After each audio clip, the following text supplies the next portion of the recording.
Hi everybody, this is Byron Jacobs making a short video about our new book, Jonathan Little's Excelling at No Limit Hold'em. This book is now available and all purchasing options, including paperback and electronic versions, can be found on our website dandbpoker.com.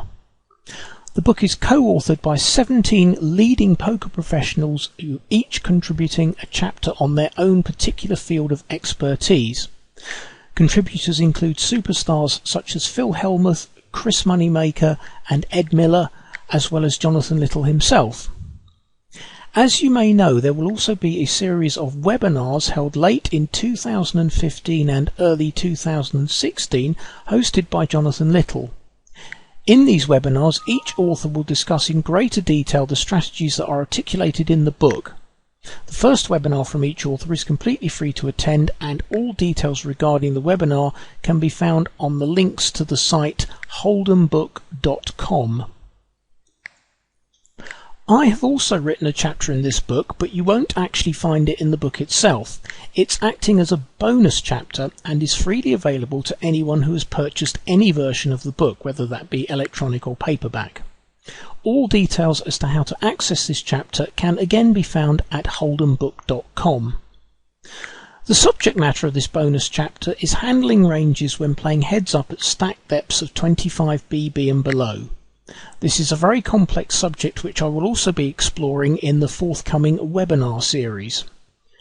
As you can see as I flick through the chapter here, there is a great deal of discussion concerning ranges from both the big and small blind at various different stack depths. There is a lot of material about using software in order to construct successful ranges and also to analyze your play. I will be exploring these subjects in much greater detail in the webinar series. In order to give you some idea of what you can expect in the webinars, I will now analyze a heads-up match I recently played and show you how I use a number of different concepts that I discuss in the book. This is a Hyper Turbo match that was recently played on Full Tilt Poker.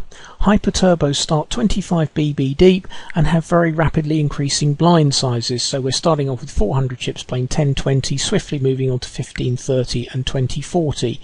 I'm not going to show you every single hand from this match. I'm just going to concentrate on a handful that demonstrate some of the ideas that I discuss in both the chapter and the forthcoming webinars. You'll see that I have a HUD open here, and so the screen is splattered with a lot of figures concerning various different ranges that the villain uses. Don't worry about these too much. I know they'll be very bewildering if you haven't seen this particular HUD before, but I will refer specifically to very small parts of this HUD when I'm discussing some of the play of the hands. The first hand that I want to look at is the very first hand of the match, where I have the exciting 10-2 offsuit in the big blind. The villain, who I should say is someone I'm very familiar with, you can see down here we've played over 1,000 hands in these Hyper Turbos, and this would represent probably 60 or 70 matches, so he's someone I'm quite familiar with. He now limps, and I decide in this situation to make a raise of 45 to 65 in an attempt to take the pot down immediately. This is one of the key strategies that I discuss in the chapter, whereby I'm trying to make the most, squeeze the most equity I possibly can out of my junk hands. And here I feel it's justified, because if we look down here in the bottom left hand corner, the villain is limping this figure here 47% of the time in this situation, and he's folding to a raise 63% of the time. So I probably have an immediate profit by betting 45 chips into a pot of 40, and also it enables me to try and, like I said before, squeeze a bit of equity out of a junk hand that has very little chance of realizing any equity post flop. In this particular instance, the play is successful as the villain folds immediately. The next hand I want to look at is the very next hand, where I'm in the small blind with the queens. I min raise this hand and the villain calls, and we take a flop of 7-5-5 rainbow. The villain now checks, and I make a play which you might find surprising. I decide to check behind. There are a couple of reasons for making this play. First of all, I'm obviously way ahead of his range here and want to enable him to make a hand that he can call me with some time later in the play on the turn or the river. And secondly, I want to be able to balance my play here, since I want to check behind here frequently with hands such as ace high or a couple of Broadway cards that don't want to bet and get raised. So checking behind here I think is a good play both for extracting value from the weaker part of his range and also for balancing reasons. The turn brings a 3. At this point the villain bets and I just decide to call. I don't want to raise here because if he's bluffing I want to keep his range as wide as possible on the river, and I'm going to call on any river card whatsoever. Even if it completes 4 to a straight, I'm definitely calling a bet. The river brings a 10, the villain checks, and now obviously I can go for value, and I decide on a half pot bet, which feels about right to get called by a weak 1 pair hand, and he does indeed call and shows up with the hand 7 king. The next hand I want to discuss is one that occurred at a stack depth of 17 BB when I had the hand ace-2 off in the small blind. There are various ways to handle this. If the stacks were slightly shorter, say around 12 to 14 BB, my preferred play would be to shove. However, at 17 BB I don't like shoving particularly, although it's probably about a neutral EV play, and I certainly don't like min-raising because I don't want to create a bigger pot and be vulnerable to shoves anyway at this stack depth. So I decide to limp, kind of as the least bad option. The villain checks behind in this particular scenario, and we take a flop of 4-3 jack with 2 diamonds. The villain now checks, and in this particular instance I decide to check behind. As you will have gathered, having seen the previous hand that I discussed here, I'm quite a fan of checking behind in a lot of situations in these heads-up games with short stack depths. In general, it's a play that enables you to balance your ranges quite well for your play on the flop, and also helps you to realise a lot of equity because you can get to showdown much more easily than if you actually bet the flop. Again, this is a subject I will be discussing at much greater detail in the forthcoming webinars. To return to the hand, the turn card brings a 3rd diamond and a 10. The villain checks, and in this particular instance I decide to bet, and I make this a pot-sized bet.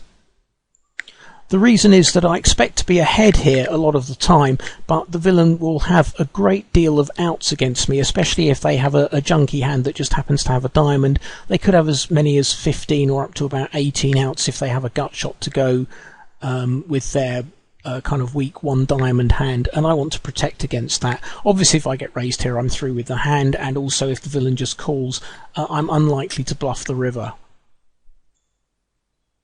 Unless perhaps an offsuit Broadway card, i.e. a king or a queen, comes. The reason for betting pot here is I want to cut down on the villain's odds and not make it profitable for them to call with a weak 1 diamond hand. In this particular instance they fold and the play is successful. The next hand that I want to discuss was the very next hand in the match. We're now playing 16 BB deep, and I have the 7-8 suited connector in the big blind. The villain here open raises, and I decide to make a play that I wouldn't make very often, but it's very, very villain dependent. I decide to call. Now normally here I'd shove without a second thought because I have a lot of fold equity against a raise from the small blind from the villain, and also when I get called by a kind of high card hand, an ace king, ace queen, king queen, something like that, the hand plays very well, generally having at least 40% equity. However, in this particular instance I decided to move away from my standard lines, because if you look here at the villain's play from the big blind, again we're in the bottom left hand corner at a stack depth of 12 to 18 BB, you can see that in the min-raise column they're only min-raising 12% of the time, and this figure on the end, this big fat 0, shows how often they call over a 3-bet shove. Now in this particular case, this particular scenario has arisen 6 times and the villain has never folded, so they clearly have a very tight min-raising range in this particular stack, at this particular stack depth, and also it seems to be very tight because they never fold. So I don't think I have any real fold equity for a shove here, and the hand feels a little bit too good even though the stack depth is quite shallow to fold, so I decide to call and take a flop. But I repeat, this wouldn't be my standard play, which would be to shove here every time, but this is a very villain dependent adjustment that I've made in this particular situation. The play of the hand is as follows. We get Queen 8-3 on the flop, so I've hit middle pair. I check and the villain checks behind. When he checks behind, I don't necessarily assume that my hand is ahead, because he could be checking behind with a queen trying to induce me, or he could have a hand like jacks, tens, nines, or he could even have a strong 8 that he just wants to get 2 streets of value from on the turn and the river. So although I'm ahead sometimes, I'm certainly not expecting to be ahead all of the time. When the 5 comes, I decide to lead out for 40 and the villain calls. Again, this doesn't really, in my mind, clarify his range very much. I think he'd play like this with a great part of his range, a lot of which is still ahead of me. On the river, I decide to check when a blank comes. The villain bets 80, and I don't like my play here. I decide to call, which in retrospect I think is probably a mistake. I don't think he has too many bluffs in his range here, even though I only need to be right 25% of the time. I still think this is a very marginal call, and he does indeed show up with jacks, which, as I said before, is one of the hands that I thought he could be kind of slightly pot controlling and slightly trying to induce me to get value on the turn and the river. The next hand I want to discuss is a very brief hand where we're now playing 15-30, so we are now playing 16 BB deep. I've got ace-5 suited in the small blind, and this is a hand that I decide to open shove. This is slightly different to the earlier situation where I had the hand ace-2 off and decided to limp, but all of the intricacies of handling these kind of ace-x and these difficult hands in these difficult stack situations are things that are discussed in the chapter, and I provide charts and explanations and justifications for the play. Here we're slightly shallower than we were earlier, and my hand has a little bit more equity when it gets called, which is why I prefer the shoving play. But again, you can find more information about this in the chapter and the upcoming webinars. In this particular instance, he didn't fold, so I took down the pot. The final hand I want to discuss is one that occurred at a stack depth of 13.5 BB when I was in the big blind. The villain decided to limp with his hand, and I have the junk 4-7 offsuit in the big blind. Discussing how to play against limps in this situation is again forming a big topic in the chapter, and also will do so in the upcoming webinar series. In this particular instance, I decided that I had very little post-flop equity, fairly obviously, with the 4-7 offsuit, and decided that the only way to try and squeeze a bit of equity out of the hand was with a raise to 100 pre-flop, obviously hoping to take down the pot immediately. Looking down here at the HUD in the bottom left hand corner again, we can see that when he is limping from the small blind, which he's doing a lot, 68% of the time here at 13, just over 13 BB, he is folding to a non-all-in raise 67% of the time. You can see it's come out there. We've had this situation 15 times and he's folded on 10 occasions. So I think I can make a very slightly profitable raise here, rather than just checking behind and seeing a flop when I think it's extremely difficult to realise any equity, even when I make a pair, because any pair that I make on a flop is going to more than likely going to be third pair no kicker, and it can't take any heat at all. In this case, I make the raise to 100 and the villain folds. Now, the rest of the match from here on in was pretty much played. I think I won a pot soon after, and the effective stack size dropped to about 8 BB, and then we played the rest of the match basically playing Nash against each other, and I eventually won. So there we are. That's a brief introduction to the book Excelling at No Limit Hold'em, also providing some information about the webinar series, and also giving you some details about the bonus chapter, which is freely available to anyone who has purchased this book. I hope you found the material interesting, and if it has whetted your appetite and you'd like to sign up for the webinars, then please follow the links to the site holdembook.com, where you'll be able to do that. This has been Byron Jacobs for dnbpoker.com. Thanks for watching.